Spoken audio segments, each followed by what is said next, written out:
Hello, everyone.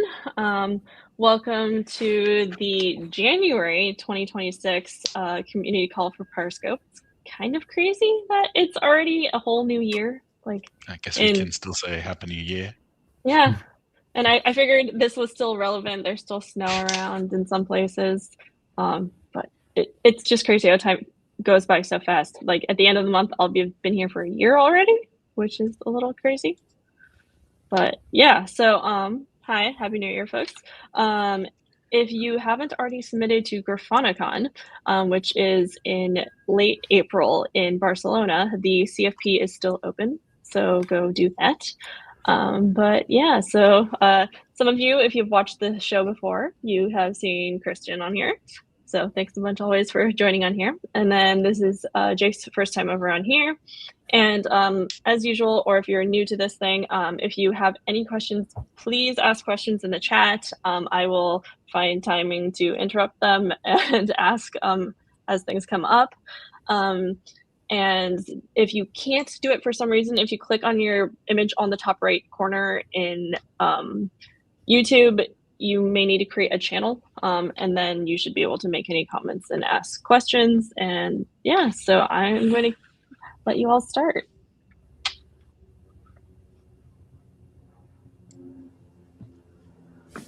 Yeah. Hi, everyone. We're going to talk about the source code integration.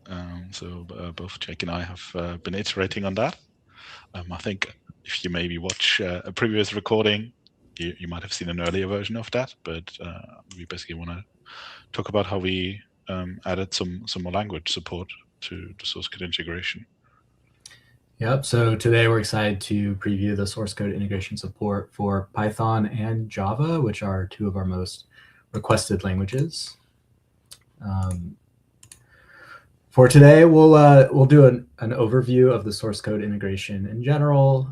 We'll talk a bit about the architecture of how it works behind the scenes, and then Christian will do a Python source code integration demo, followed by a Java source code integration demo. We'll talk a bit about our roadmap, and then we'll have a Q&A at the end. What is source code integration? So this is what the UI looks like. It's source code integration bridges the gap between where is time being spent and what exact code is responsible. So if you're familiar with a flame graph, you may see that there's some function at the top here called capture metrics fn, which is responsible for some amount of CPU time. But if you go into your flame graph and click function details, you can actually see more information about that particular function. And if you have the source code integration set up, you can see the actual source code loaded from GitHub, as you see below, annotated with which line this function is responsible for. So this is all within the Pyroscope drill down plugin UI. You can see the line-by-line performance metrics, and you click the function, the flame graph, to see the exact code. This is a visual indication of how you go from flame graph to the source code integration. So in this example, I clicked on that highlighted yellow function in the flame graph. I clicked function details, and the function details panel popped up on the right side. And then with the source code integration set up, you will see the source code loaded up. This is a nice feature to prevent the context switching between the profiler and the IDE. If you are, visually inspecting a particular flame graph, you may see that a particular line of code is taking more CPU time than maybe you expect.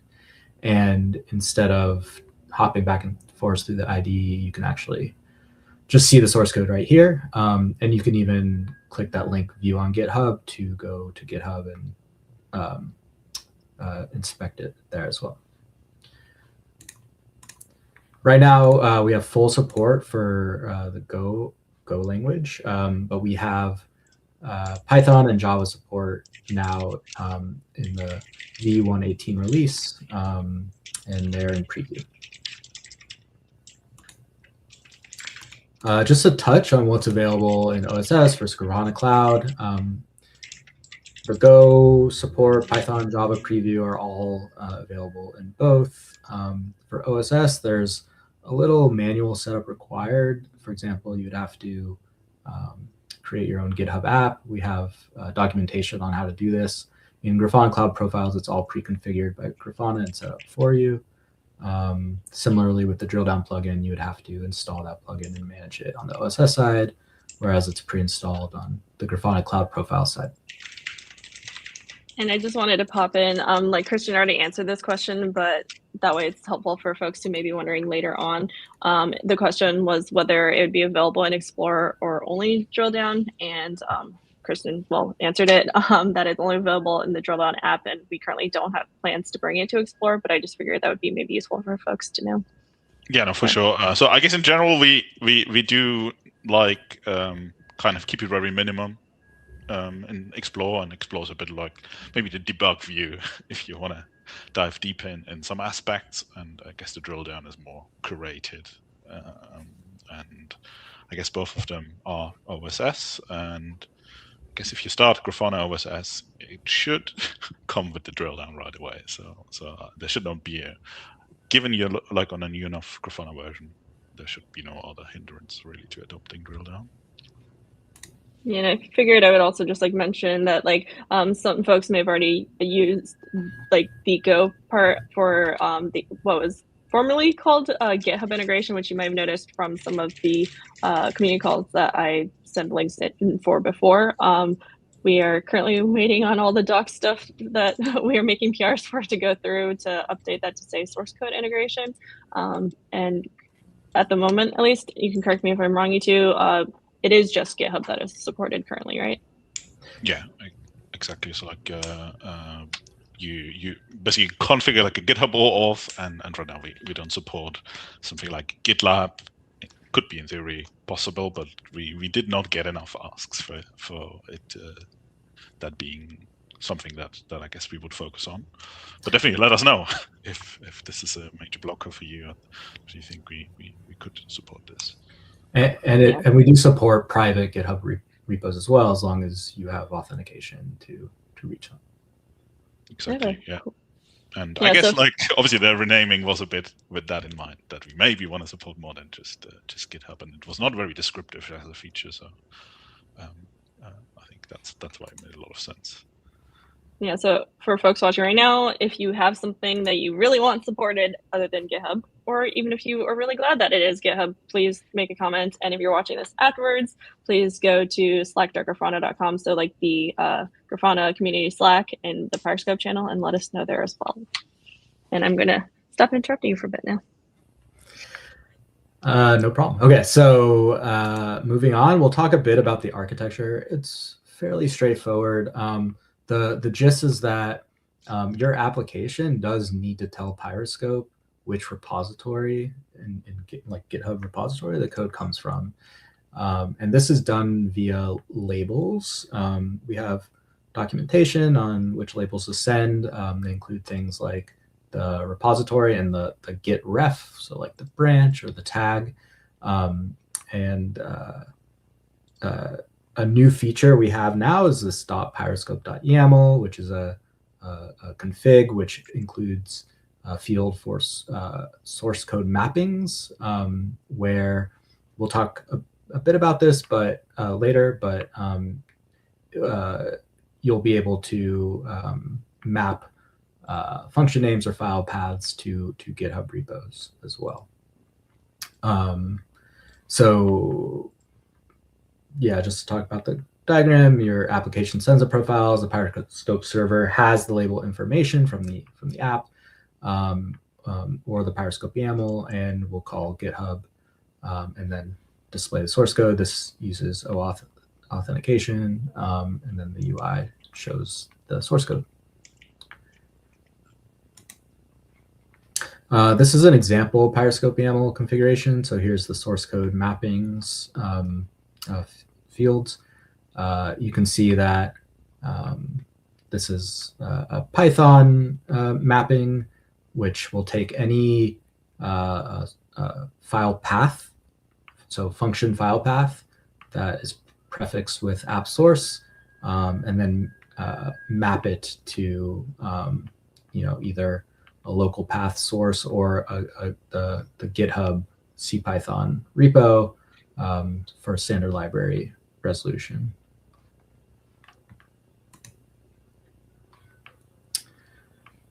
So Python support, we do source code mapping via the Pyroscope YAML source code mappings for function names and file paths. We also have some automatic Python standard library detection, which has some support.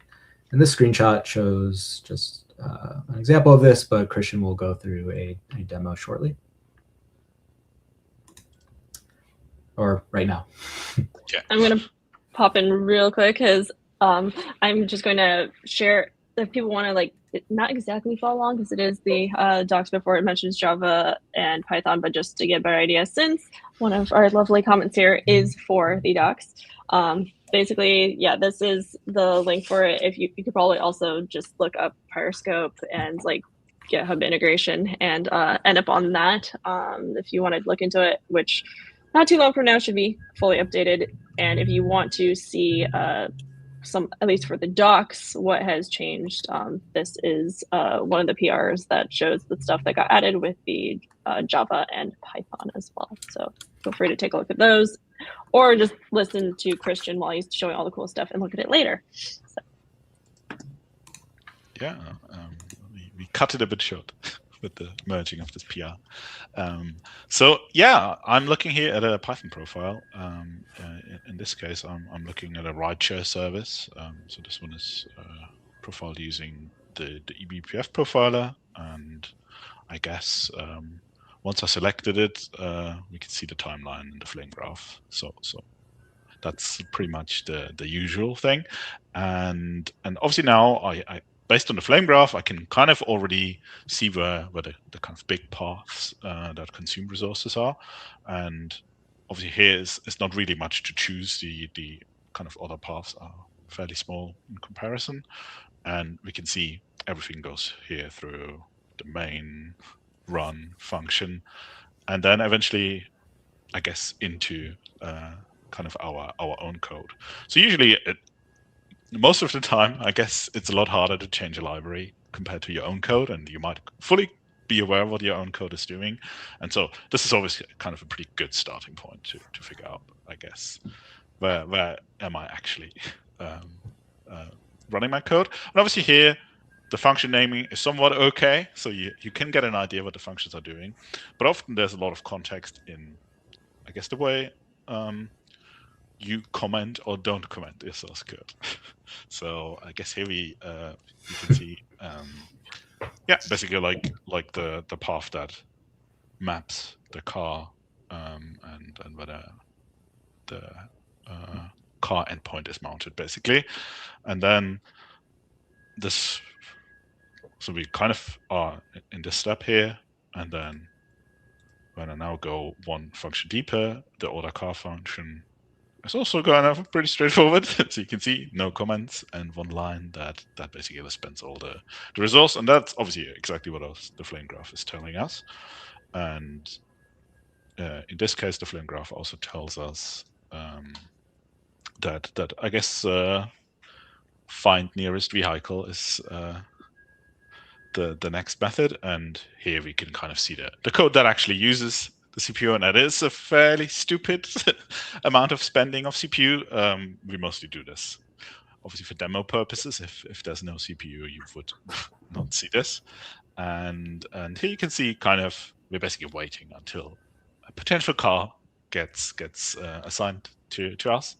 And then obviously with a car, you also need to ask for a driver. And then this is the check driver function you can see further down in the flame graph. And also when you kind of look into this, we actually see for the first time a comment.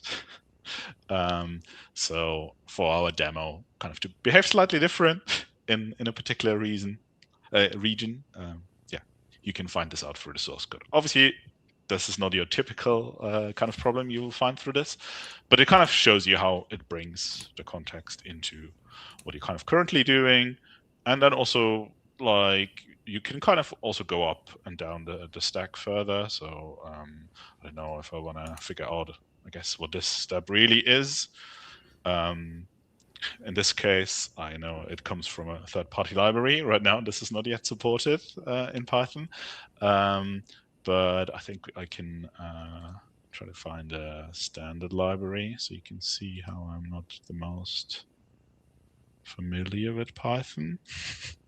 But so here we can see how the socket server, for example, comes from the standard library. This is something, I guess, obviously, it's also just a very short function.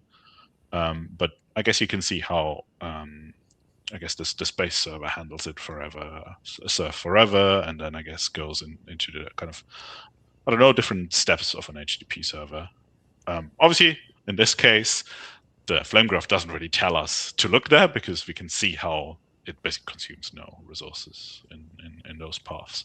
But it often can help, like, especially like, for me, it often helps me to understand how the standard library really works. And maybe what state it is in, like if it's skipping some initializations, you might be reusing a connection. Things like that, I think, are often quite interesting to discover for this. And yeah, so far so good. So that's basically, like, I guess, the Python process. So you can see the data we get from the profiler contains the path, and like through, I guess, detecting what is standard library, what is your local application, we kind of map this back to the source code. So if I kind of click here, view on GitHub, I should see the exact file, I guess, from the standard library. And if I want to find out a bit more about my own implementation, I guess I can open this again and just go to GitHub, maybe change, if it's just a really simple mistake, change the file, and yeah, open a PR. Cool. I think that was the Python demo so far. Any questions? I have one. So on the left side of what's there, those are line numbers? So yeah, in this window here, so this is kind of, yeah, your line number. So I think it is maybe not quite formatted as an IDE yet. So I guess a bit of syntax highlighting. Like, we have a couple of ideas how we can make this better, but yeah, this is the line numbers. It says the total here, which might be a bit confusing, but this basically is the line of the totals. Are there plans to have the view on GitHub jump to where this is showing you instead of the top of just the file itself? Yes, I actually noted that down when I prepared the demo, that we should really change that, because obviously there's no reason not to do it.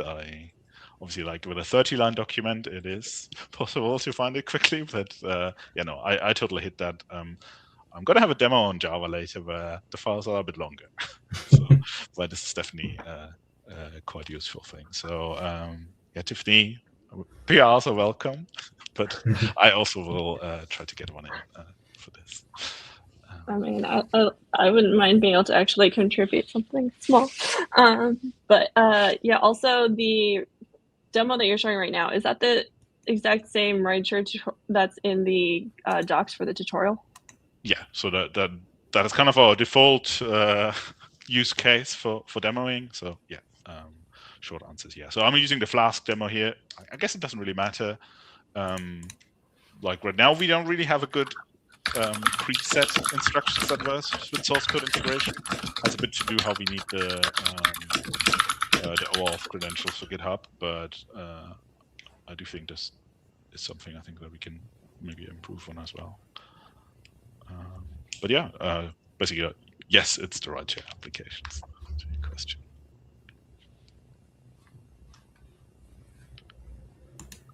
I don't see any other questions yet. So yeah, folks, please, of course, ask some questions, and yeah, definitely can show some more things as well with like Java, and then can maybe talk about like some of the differences and things, like whether like, because I was looking, say for instance, at the docs, that at least docs before anything got changed, and it was saying things like eBPF profile Go workloads aren't supported. Is that also the case for like Java? And just kind of curious what some of the differences might end up being, because like the amount of things you can get with profiling for Java and Go are a little bit more extensive sometimes than it may be for Python, and just kind of curious how these all kind of compare with each other. Yeah, so one of those docs changes I did was related to our eBPF profiler. So we kind of threw away our own eBPF profiler and replaced that's when we use the Alloy one. on the OTel eBPF profiler. And I guess one of the benefits we get from this is it is able to resolve the line numbers, which are obviously crucial to kind of map to source code line numbers, and also for the file names. And so it basically like works for Go, Java, and since it's using the OTel Python as well. So we actually had to fix some bugs in our Python SDK profiler to kind of make this work better. So definitely like make sure you are on the latest versions and reach out if something is not working. This could be a bug because I guess of the kind of recent work we've been doing there.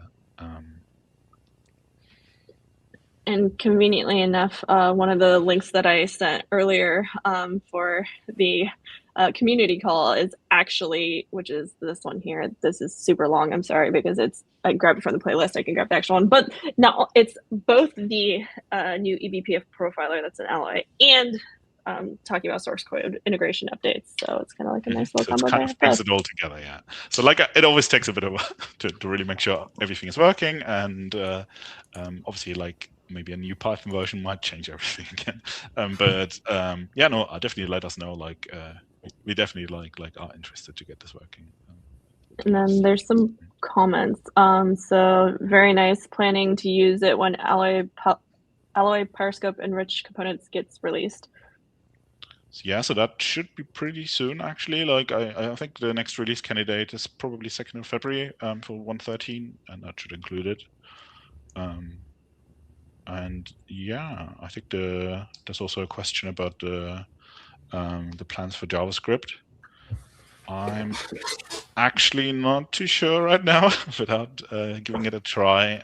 If what kind of line numbers and information we get through eBPF. Theoretically, it's possible. I can't promise you right now that this will be easy. I definitely think it is something that we hear from our customers. That's why it's probably high enough on the list that something will happen there sooner than later. But yeah, I don't know if you have any more insights, Jake. But like that's I think what I can say so far. Yeah, we gotta just take a look. It could be a day versus weeks, so we just don't know right now. And then more questions, this time from Sean. I'm just gonna hide myself so you two are visible because I feel awkward. Like this. There we go. All right. So you mentioned that this avoids context switching between Pyroscope and the IDE. My question is whether it's possible to have the same experience directly in the IDE, meaning that I wouldn't need to leave the IDE to access the same information available in Pyroscope. Yeah, as far as I know, Christian, you may have more context, but I've seen a couple plugins lying around that provide a similar experience. Yes, like I have in my setup a slightly modified Vim plugin. I think it never really caught on for me to use it, I would say. So that would basically overlay the source code information in the IDE with some colors, depending how hot a line is. Like right now we don't have like anything I would say on the roadmap. I think we've been doing some hackathons around that and trying to kind of find the right level. I think I guess as you can imagine, there's a huge matrix already of languages to support and eBPF or not. And we want to kind of avoid doing the same thing with IDEs. So having a plugin, I think, for every IDE is definitely like nothing I guess we could do right now in terms of our team size. So what we do have is kind of an MCP plugin, but I guess it kind of ends when I guess like the kind of agentic IDEs, they're not really able to overlay that over your source code, but they might be able to give you a top table for the file you're currently in, maybe give you some guidance how hot certain functions are. So they are able to connect to Grafana Cloud or Grafana OSS and kind of query Pyroscope for you. I wouldn't say it is necessarily like great yet, that aspect. So I think we've experimented a bit with language servers, which would help a bit with this matrix I mentioned. So language servers could be supported in any IDE that is supporting language server protocol, and could provide some guidance. Like right now, there's basically nothing yet, but I think it is an interesting aspect to kind of bring it closer from both sides, I guess. Bring the data from Grafana into your IDE, and I guess bring the source code, I guess, the other way. But now we're going the other way, I guess, with this work on the source code integration. And there are definitely two different use cases. Going from FlameGraph to source code is, more commonly associated with like an incident you're looking at, or something very acute. Whereas going from like source code in your IDE to profiling heat map sort of information is more like, I don't know, maybe as you're looking through the code trying to identify hotspots. Yeah, I guess it's definitely like more in the micro benchmarking kind of like, well, I guess we come more from the, I don't know, in production, you might not exactly run the checkout on your system and things like that. So I think it is really kind of like slightly different angles, but I think both are valid. Like, I don't know, if you write a new function, or even if you wipe code some function, you might want to know, I guess, how hot they get and if they are in the hot part of your application and things like that. And obviously profiles can tell you that, even though I guess it's not a profile of the code you kind of locally have. So definitely some interesting aspects in that. And when you mentioned MCP, was that specifically the Grafana MCP, or is there another one as well? Yeah, so there's no kind of customized Pyroscope one. So we are in part of the Grafana MCP, and you would be able to connect this to either your OSS Grafana or Grafana Cloud instance. And I guess it helps you, I don't know, give me profiles for this application that I'm currently editing, or for this function. Things like that works, but I guess it doesn't feel fully native in the sense that I like mentioned. You want to really see this in the window where your code is, rather than I guess in that chat. Cool, thank you. Okay, I think maybe we go briefly to the slides. Yep, give me a moment. Yeah, so now we'll go a bit into Java support. So Java does require the source code mapping via the Pyroscope YAML on the function names. I'm sorry, it's a little hard to see this screenshot here, but you'll see the full thing with Christian's demo. So why don't we go into the demo, and Christian will just go through some Java source code. Yeah, I guess as mentioned, for this kind of exercise, you need to kind of actually utilize this Pyroscope YAML file.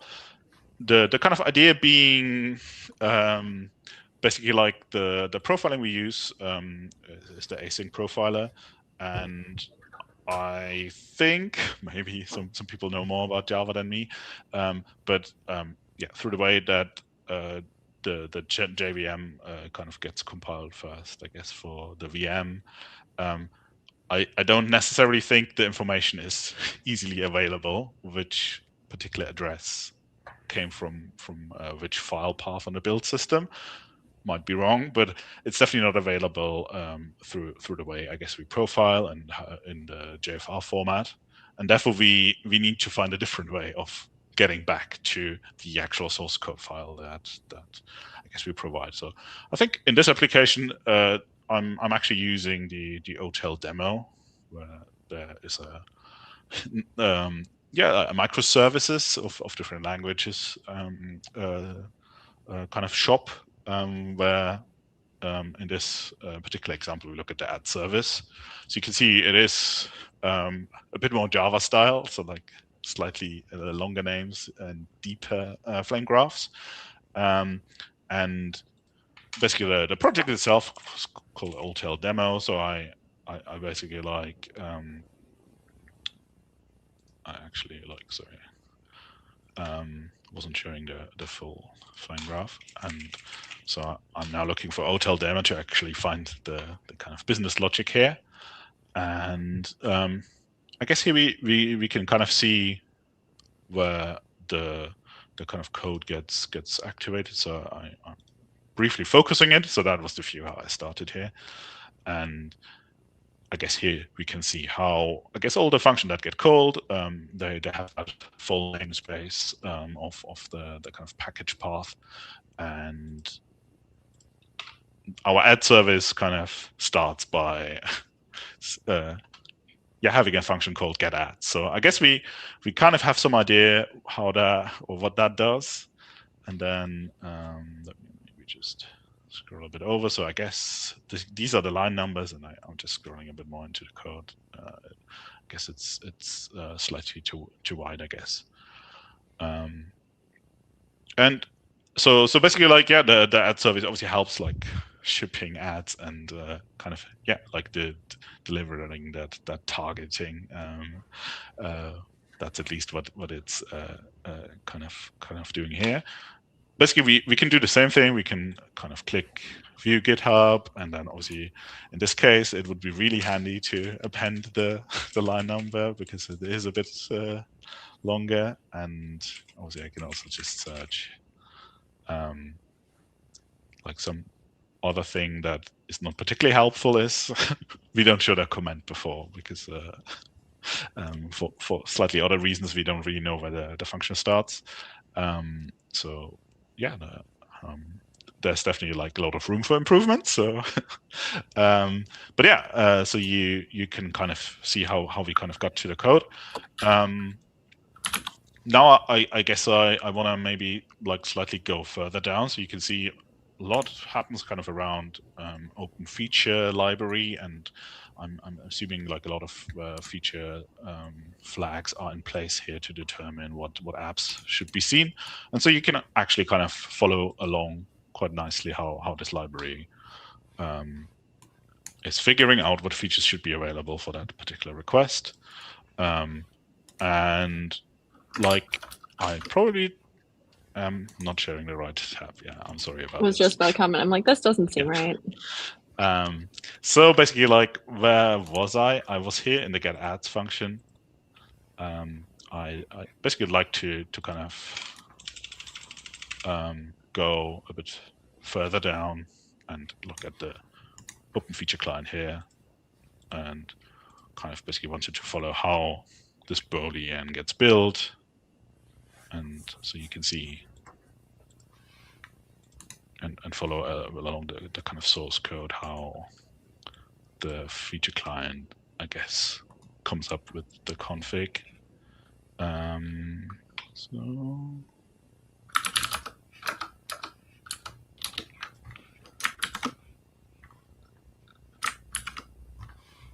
So here we can actually see something not showing up. So this is also something that you can face. Like, definitely feel free to kind of create issues around that. So in this case, yeah. So like it's basically like sometimes our heuristics to find the source code are incorrect or just are buggy, and like I definitely we appreciate any kind of feedback on that. It's early days. So in this case, like obviously if the feature flag library is a third-party integration, third-party library, and the source code is basically like somewhere, and for Java it's actually kind of not super straightforward to kind of link to the source code repo. I guess coming from a world in the Go world, a lot of libraries kind of are having their equivalent either on GitHub or are using directly the kind of import URLs using GitHub. And therefore, I think it is somewhat easy to find those. Like what I guess you currently basically need to kind of understand where a particular package path is, we need this mapping file. I think Jake showed in the slides, I guess, one for Python, and for Java it actually gets kind of quite long quite quickly, and therefore I guess what we currently a bit trialing is how do we get this file generated. Kind of no one, I think, even if the file would only be 30 lines long, what we see here seems quite a lot, but sadly the file is a lot longer, and therefore I think it's not feasible to just handcraft this, and so we so this file is actually not handcrafted. So I've been working on a Gradle plugin to kind of help generating that file when you actually build your software, because that is kind of when all the information is available. I think we experimented quite a few times with slightly different approaches, like looking through jars and figuring out libraries from there. And I guess it's still hard enough to actually know where in a Git repo it is. We might have to write Git repo, we might have to write tag, but I guess there still might be some problems around, I don't know, in which subpath is a particular package. So I guess in this kind of open feature SDK, we can see how it basically maps a prefix of the function name, which is the package name in Java, and basically everything beyond that will map to this repo and this particular tag, and that is kind of what allows us to show you the source code and kind of give you that additional context from the source files. I think. Can I ask you a question on Pyroscope? Yeah, for sure. If you go back to the Pyroscope tab. Yeah, so like for instance, you pick any one of those functions and then you like see the breakdown. Like the white ones are the ones that are telling you how long well, not anymore, but they were the ones that are telling you like how long each line was taking. So if you went to like function you get tell on something, is it highlighting everything that happens to be in that area of code, or is it only things related to that one specific function? Like say if you have two functions the gray versus white basically just means the white ones are the ones where we have data on that have been seen using resource. So you can see here basically 10 milliseconds have been spent, which is not a lot. So it's exactly, we saw it once. And like this time we saw this function 46 times because our sampling rate is 10 milliseconds. And like, therefore this is heavier than the other one, if that makes sense. And so the gray is just here because it's the lines in between we have data on. So we know that this function has been called. We don't know how often, or like if the other ones have not been called. Very likely the code has been executed, because obviously you can't get jump code if you don't have a instruction to do so. And so basically, like, what we're highlighting is where we have data on, and this first this tells you how much the child function has been spending on the CPU. I guess so. Like for instance, this one is evaluate flag. So is what it's showing, is it only that one function? It'll never show you part of another function as well in the code? Yeah, so this shows you only this function, yeah. And so all of that is this function. The problem, like with Java, is we don't really know when the function starts. So we would need to pass Java. Like there's some ideas how we can do that, but we don't do that today. So we really only show you the data we have about that function. We can't really show you the start easily. And here you can, so let's just go back here. So we can see here, this is the evaluate flag. So this is the one I'm at. And then I can see the next bigger one is the create provider evaluation, which I guess is this one here. And so if I then want to see what this is doing, I can open that and I can see the next. So this basically then gets into a get Boolean evaluation, and so I can basically go further down until I maybe reach this point here, where I guess you can see that it's a bit more equal split between two functions, and you can see that it's the executor wait and drain, and it's the future unit recall, and that's exactly, I guess, what you can see here in the flame graph. So that's kind of how it maps back. So obviously from the flame graph, you already know there are two somewhat big functions being called, but you don't really know in which order or under which context, which I guess the source code tells you. If you're like, say, obviously, if you're looking at the left side, which is the flame graph, you know what you're clicking, and then you can go to the code for that. If you are on the right side and you forgot which one of the lines that you clicked, is there a way to be able to see exactly which one it was that you're viewing so the code that on? is a bit sad right now. So I guess you need to either look and compare this with that. Right now we don't. Couldn't you copy the function name into the search bar?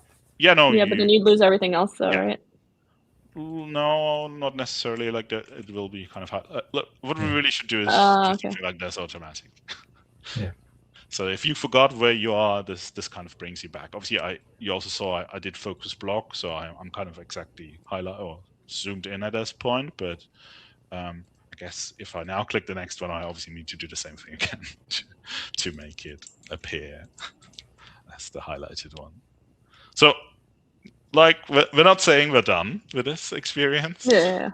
But yeah, this is something I find myself doing a lot. Like, I don't know which one did I click now, and damn, I have to go back and yeah, figure out which one I clicked. And I wonder if it would be useful at all. So like, obviously, depending on how you're viewing it, whether it's by like packages, etc., like there's the different colors that you have of whether the color, obviously it only helps if you're, I guess, able to actually totally tell the differences. But like if instead of being white, maybe if it matched the color of the package, for instance, then it's easier to like jump back to around where you were as you're going through. Like, totally, oh yeah, I already dealt with this. Right now we don't kind of do anything of that. I think probably the first start is do a bit more like IDE style syntax highlighting. I also think it should be something that I tried. I didn't quite get it into a mergeable state. I think I really want to be able to move in that file freely. Right now I can't zoom up, and obviously I can't even find where the function starts. And let's say if I had a bar to scroll up and down, I could probably get a lot more out of this than what I currently can. And yeah, no, I totally like am with you. This is yeah, not the end state yet, I think. And then there was a comment here that says, would be nice being able to navigate on the sources screen, clicking on the function. Totally, 100%, yeah.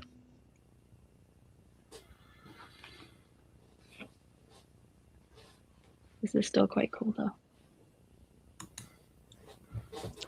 Like to help you actually get a better idea of where things are and being like, oh, that's not supposed to be what it's the amount of time that's taking. Yes, like I think we definitely like right now we're thinking a bit more. How can we make this a bit more center to the experience? Like right now it feels quite hidden away with this clicking, and so you really need to know it's there. You will not accidentally discover it, I guess. Like that. That's definitely something I think. In the end, you're navigating the same thing, and obviously, like if you do that with a flame graph or with the top table or with the source code, I think it all needs to come up. I guess up one level. We kind of like definitely want to do something there to bring this a bit more into the heart of the experience, I guess. In the same way that, for example, sandwich view and source code integration, they're quite good because obviously they show you where you're currently at. So we are blocking unary call. You still see what happens before and what happens after. So I definitely think something like this would work quite well together with the source code. And then obviously I think the color idea is great.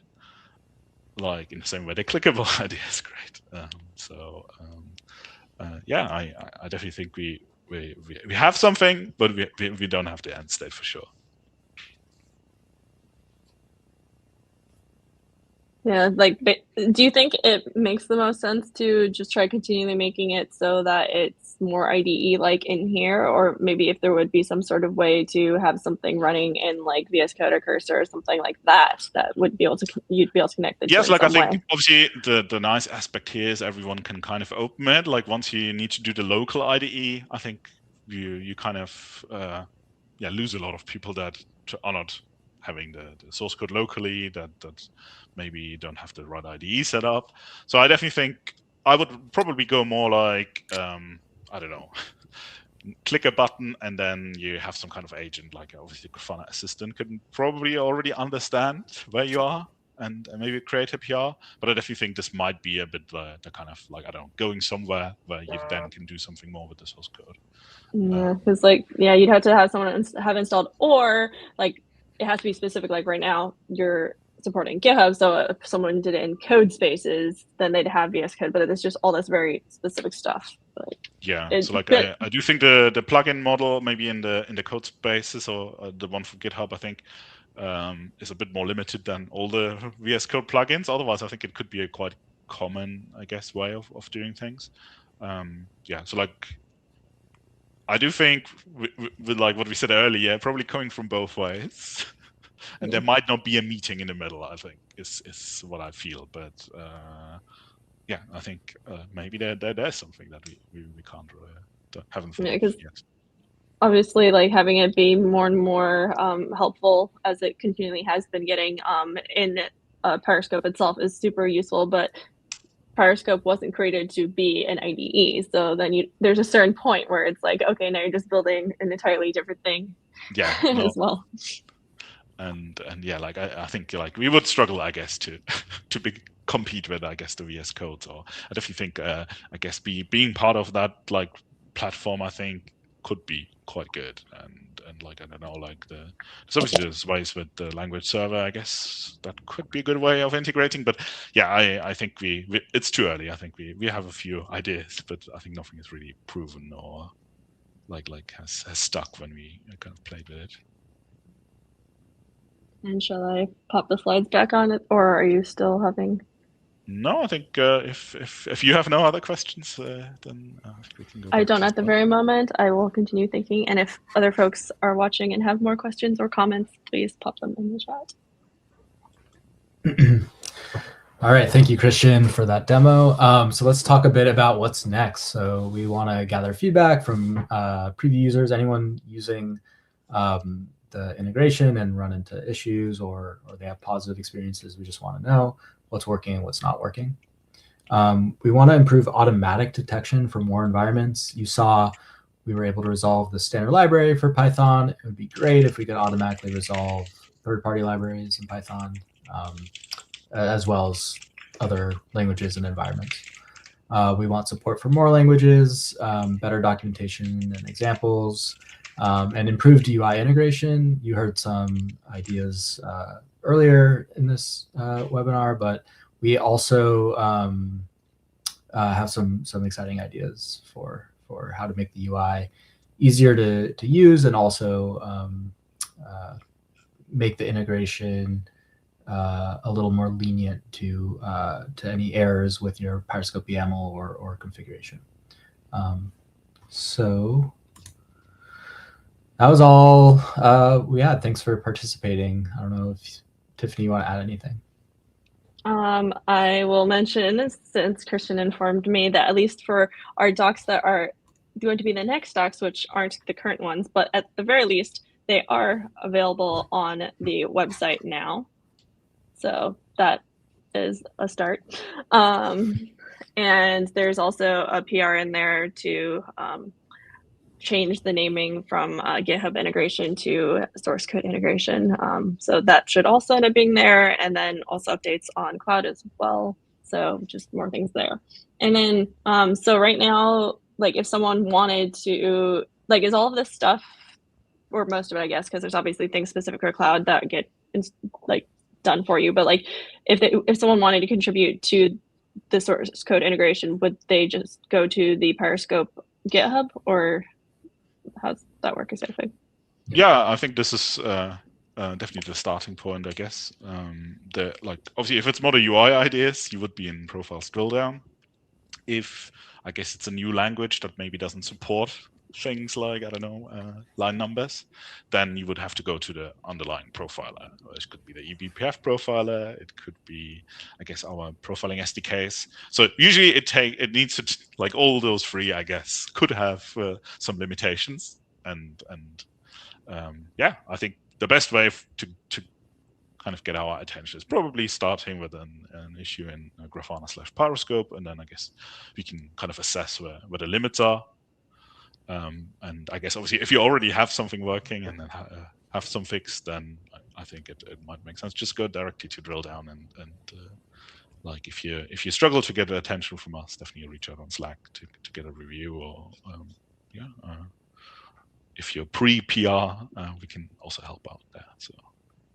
Yeah, and then again, that's slack.grafana.com if you're not in the Slack already, or it should jump there as well, I believe.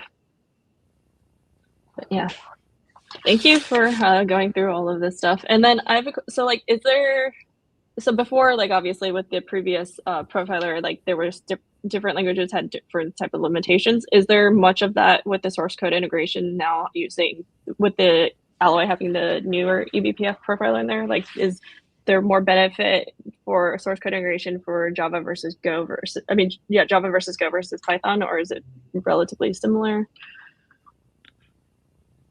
Yeah, I guess it depends a bit on the language, but I guess if you compare the SDKs with the eBPF, I guess the big benefit of a eBPF collection of profiles is the application doesn't need to do anything. It doesn't need to be restarted. It doesn't need to be recompiled. You just start the profiler. Obviously, eBPF only works on Linux, worth mentioning. So, and then you can kind of enable it and maybe have an application running for 3 years and still figure out what its profile looks like. What I more so meant is like the source code integration itself. Is it like, does it give you the same level of stuff as for each of the different languages? I guess there's some nuances to this, like you saw with the starting line, for example, Go provides us the start line of the function.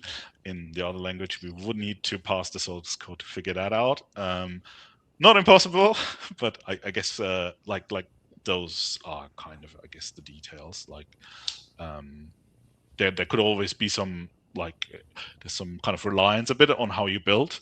So obviously there's the Go standard way to build it. You might use maybe slightly different ways of like Bazel, for example, is a build tool that supports many languages. And I guess if you go that way, we might not be able to figure out your source code from just a file name that has been kind of produced at that build stage. So yeah, the new .Pyroscope YAML definitely can help you bridge some of the gaps, but as we've seen earlier, this might be a 500-line bridge to build, and therefore, yeah, I think like definitely like kind of get involved if you find some things that you think should be working, because I guess there might be ways to achieve that easier. Awesome. Well, thank you. And yeah, folks, thanks for joining. Again, yeah, if you have any questions after this, just go to the Grafana community Slack and the Pyroscope channel and ask whatever questions you might have. Make some issues, make some PRs, because open source. So please join us. And then, yeah, join us next month for our next community call. So yeah, thanks everyone. Yeah, I think we just got a last question in. Okay. Is there any limits under Pyroscope if we have thousands of apps in a cluster using eBPF in Grafana? So I definitely think there's limits. So I guess it depends a bit how you run Pyroscope. So for example, for us, for our bigger clusters, we run it in microservice mode, so we can kind of scale it quite individually.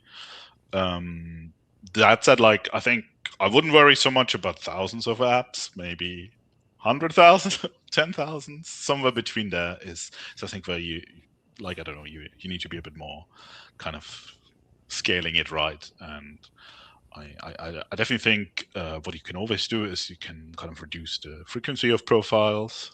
So like I guess if 500 apps work with 30 seconds collection window of profiles, then maybe you go to 60 seconds and you can do 1,000. Would be my guess. If you have any particular worries about scale, like I think it's also the community Slack where we can help you guide the deployment a bit. And obviously Grafana Cloud, you kind of make it our problem if Pyroscope doesn't scale. So we definitely will help you there, I guess, to kind of get the performance out of it. But yeah, I guess by design it should go fairly far. But yeah, like let us know if it doesn't. Awesome. So I think unless you want to wait a little bit longer to see if there are more questions, maybe that is the end of our stream. Thank you. Nothing coming in right now. So yeah, see you guys in February, I guess. Yeah. Next community meeting, and then yeah, have a good one. Bye. Definitely.